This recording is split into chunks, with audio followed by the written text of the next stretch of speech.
People living with disabilities in Lagos are calling for the domestication of the disability law in local government. They say this will enable them live life to the fullest as they navigate through the hustle and bustle of the state. We have more in this report.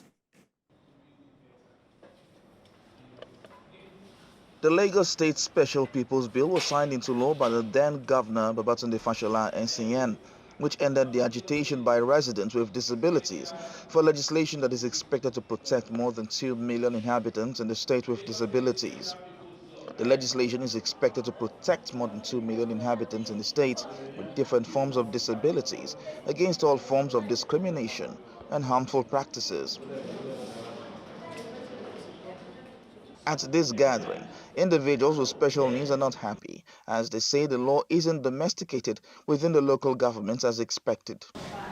The domestication of the disability laws is beyond just having um, beautifully crafted legislature and well presented policies.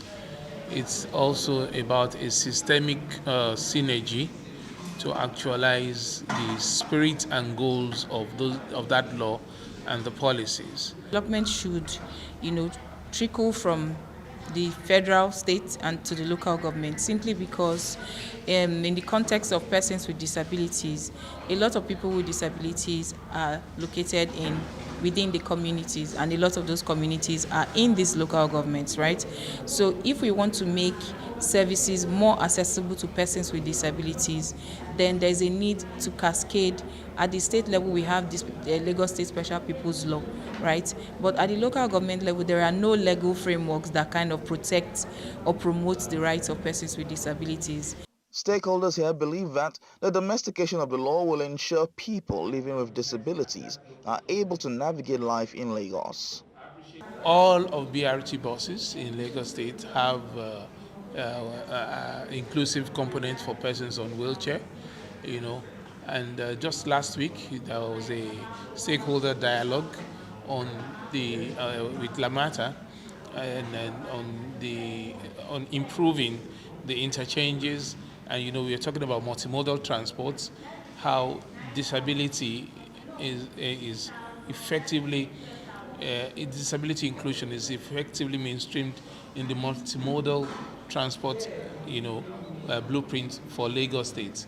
It is important that we have these conversations, but beyond having these conversations, it is important that we take action, we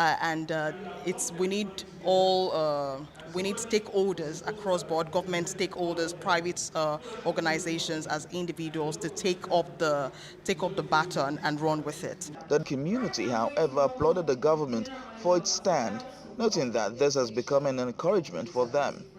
They are saying that domestication of these laws will enable them live a fulfilling life.